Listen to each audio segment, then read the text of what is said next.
எல்லோருக்கும் வணக்கம். என் பெயர் என் குடும்பத்தின் அடையாளம். இன்றைக்கி டே 18ஓட ஸ்டடி பிளான் இது தான். 8th ஸ்டாண்டர்ட் ஓல்டு புக், ஓகேங்களா? Old book 3rd term. இதில் நான் டிக் பண்ணியிருக்கேன் இல்லையா, அது மட்டும் பார்த்துக்கோங்க. படித்தவங்க எல்லாமே படிச்சிருப்பீங்க. படிக்காதவங்க ஓல்டு புக்கை சுத்தமாக தொடாதவங்க நான் டிக் பண்ணிக்கிறத மட்டும் படிங்க. ஏன்னா அதில் தேவனைய பாவனார் இருக்கார் இல்லையா, ஸோ அந்த கொஷின்ஸ் அவரோட டாபிக் வந்து ரொம்ப முக்கியம். எக்ஸாமில் ரிப்பீட் பண்ணுற கொஷின்ஸ் வந்து இங்கேருந்து தான் எடுத்திருக்காங்க. நான் உங்களுக்கு அது வேணும்னா சாம்பிளுக்கு காட்டுறேன், பார்த்துக்கோங்க, ஓகேங்களா? ஸோ அதே மாதிரி அந்த மன்னிப்பு அப்படிங்கிறது வந்து என்ன சொல் அப்படின்ற மாதிரி எக்ஸாமில் கேட்டிருந்தாங்க. அது வந்து பார்ட் ஏல வரும், ஓகேங்களா? ஸோ அது வந்து உருது சொல், அதை ஞாபகம் வச்சுக்கோங்க. ரொம்ப ரொம்ப முக்கியம் ஒரு இன்ஃபர்மேஷன் அது.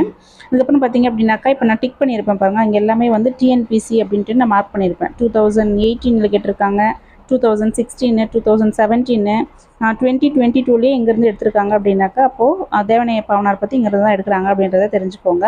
அதுக்கப்புறம் குமரகுருபரர் வருவார், முத்துக்குமாரசாமி பிள்ளை தமிழ் இயற்றினார் இல்லையா? ஸோ அவர் எழுதின நூல்கள் கொடுத்துருப்பாங்க. நமக்கு ஒரு நியூ புக்லேயே வராரு. இதில் எக்ஸ்ட்ரா ஒரு சில பாயிண்ட்ஸ் எல்லாம் அங்கே இருக்கும், அது மட்டும் நீங்கள் நோட் பண்ணிக்கோங்க.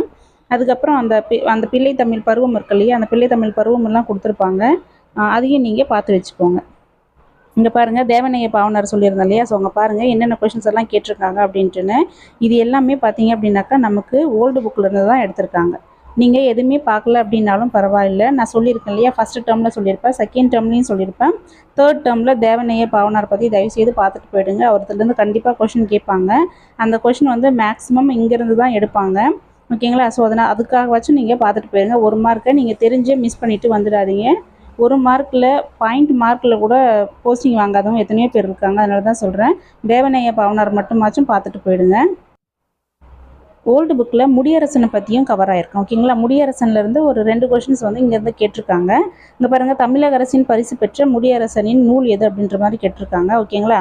அது என்னன்றது பூங்கொடி அப்படின்றத நீங்கள் தெரிஞ்சு வச்சுட்டு போயிடுங்க. ஏன்னா அது வந்து நமக்கு நியூ புக்கில் இருக்கா அப்படின்ட்டுன்னு எனக்கு தெரியல. நீங்கள் அந்த இன்ஃபர்மேஷன் மாச்சும் பார்த்துட்டு போயிடுங்க. யார் கவிஞன் அப்படின்ட்டுன்னு ஓல்டு புக்கில் கவர் ஆகும். ஸோ அந்த லைன்ஸ் மாத்திரம் நீங்கள் பார்த்துட்டு போயிடுங்க.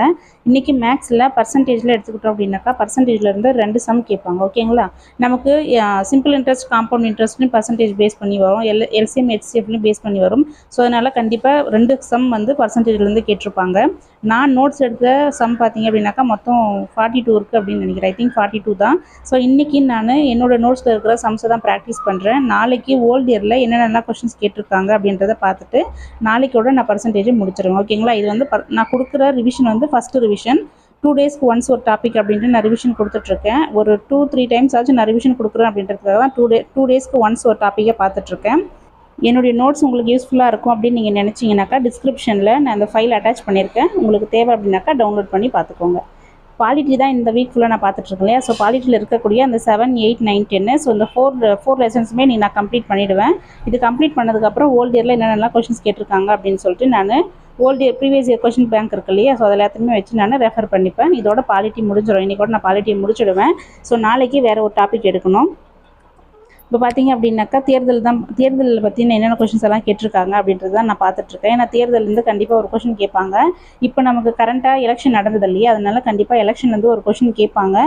அது என்ன அப்படின்றது நம்மளால் கரெக்டாக சொல்ல முடியாது. ஆர்டிகல்ஸ் கேட்கலாம், இல்லைனா பார்ட் கேட்கலாம், இல்லை அப்படின்னாக்கா என்னென்ன ஸ்டேட்டில் என்னென்ன கட்சிகள் இருக்குது, அந்த மாதிரியான கொஷின்ஸ் கேட்பாங்க. அதனால நீங்கள் தேர்தல் பற்றின இன்ஃபர்மேஷன்ஸ் A to Z வந்து நீங்கள் தெரிஞ்சுட்டு போயிடுங்க, ஓகேங்களா? ஸோ அந்த வீடியோ உங்களுக்கு பிடிச்சிருந்தால் லைக் பண்ணுங்கள், ஷேர் பண்ணுங்கள், மறக்காமல் என்னோட சேனலை சப்ஸ்கிரைப் பண்ணிக்கோங்க. தேங்க்யூ.